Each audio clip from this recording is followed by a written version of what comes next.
The roar of the motorcycle faded as soon as Elias Mercer killed the engine, but the tension in his chest only grew louder. He had ridden through 3 towns under a bright, ordinary sky, carrying a surprise wrapped in hope and guilt, never imagining that what waited behind the school gates would crack something deep inside him. This was supposed to be a happy day. A simple day. A father showing up unannounced for his autistic daughter, believing that love alone could fix what time and distance had strained. Instead, the moment he stepped onto the school grounds, his smile froze, and the world tilted in a way he was not prepared for. If you believe in second chances, in quiet kindness, and in stories that remind us how much presence matters, take a moment right now to like, comment, share, and subscribe to the channel. Only kindness. It helps stories like this reach hearts that need them. Elias was not the kind of man most people expected to see at an elementary school in the middle of the day. He was tall, broad-shouldered, wrapped in worn leather that smelled faintly of oil and wind. His beard was threaded with early gray, his arms marked by old scars and faded tattoos that told stories of roads taken and mistakes survived. For years, he had lived on highways and at the edges of towns, convincing himself that providing money was the same as providing presence. His daughter, Mara, lived with her mother in a quiet suburb, and Elias visited when he could, which was never enough. Mara was 9 years old, autistic, deeply sensitive to sound and touch, and fiercely attached to routines. Elias loved her more than he loved the open road, but loving her from a distance had been easier than facing his own fear of doing something wrong. That morning, he had woken with an ache that would not go away. He packed a small backpack with a new pair of noise-canceling headphones he had saved for months to buy, a hand-painted wooden bird he had carved during long nights at a roadside motel, and a folded note he had rewritten a dozen times. He did not tell anyone he was coming. He wanted the surprise to be pure, uncomplicated joy.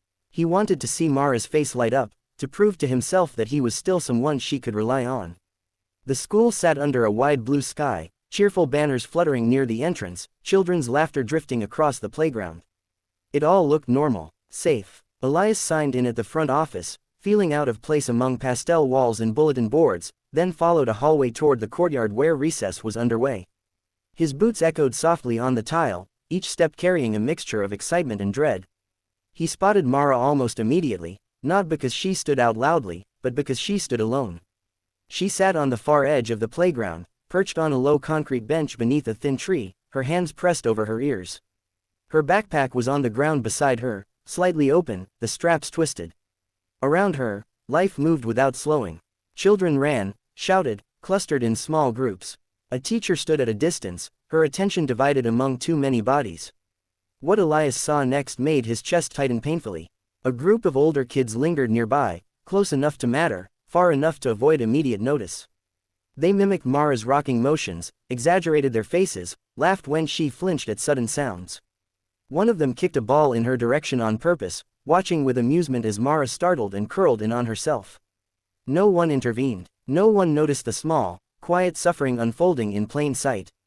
Elias felt heat rush to his face, a familiar surge of anger that had gotten him into trouble more times than he could count. His fists clenched automatically, every instinct screamed for confrontation, for noise, for force. He took a step forward, then stopped. He looked at his daughter again, really looked, and saw not just fear but something worse. Resignation, a learned stillness, the kind that comes from knowing help does not always arrive. Memories flooded him without mercy.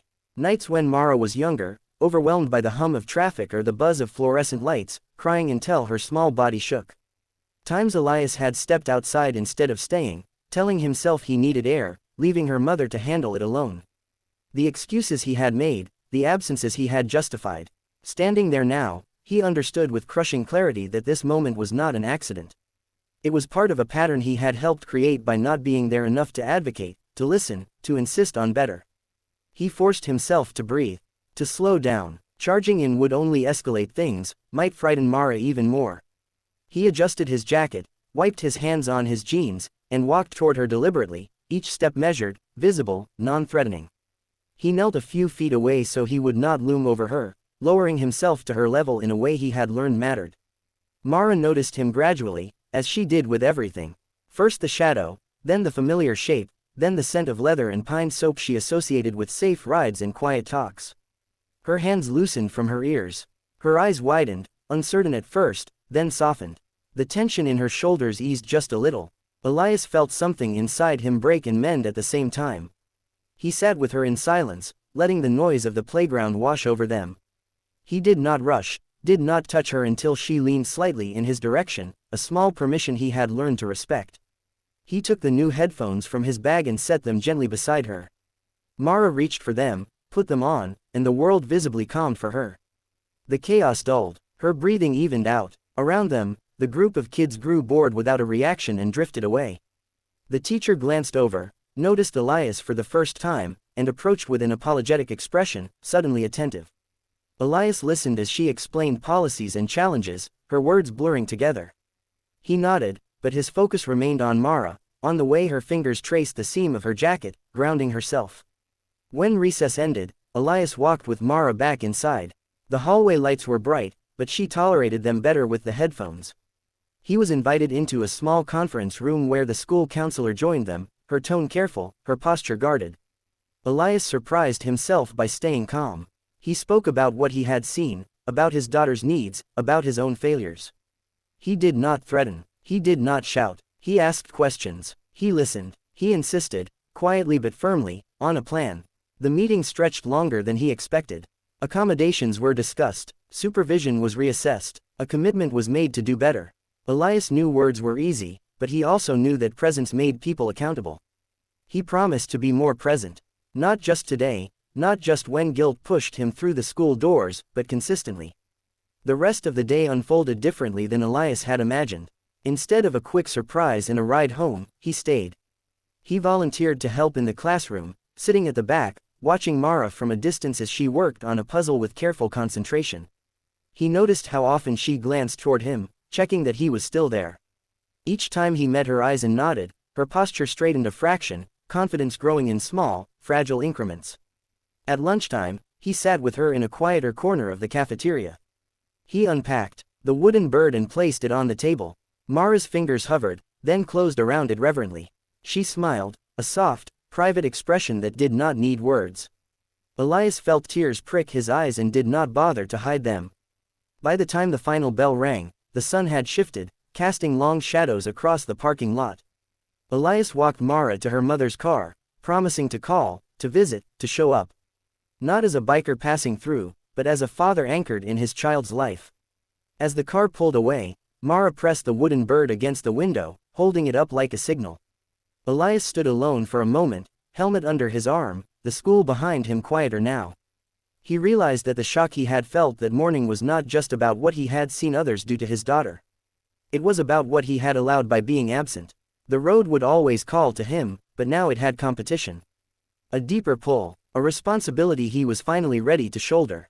He rode away slower than usual, the afternoon light warm on his back, carrying with him a resolve that felt heavier than any saddlebag and far more important. He knew there would be setbacks. Days when Mara struggled, days when he would be tempted to retreat into old habits. But he also knew that showing up, again and again, was its own kind of redemption. If this story touched your heart, if it made you think about the quiet battles children fight and the power of simply being there, please take a moment to engage with this video. Your support helps spread empathy where it is needed most. Before this story ends, we invite you to leave a comment sharing your thoughts or experiences, because your words might be exactly what someone else needs to read today. Elias never forgot that day, not because of the pain it revealed, but because of the path it set him on. Under an ordinary sky, in the middle of an ordinary school day, he learned that love is not just felt. It is shown, patiently and persistently, until it changes everything.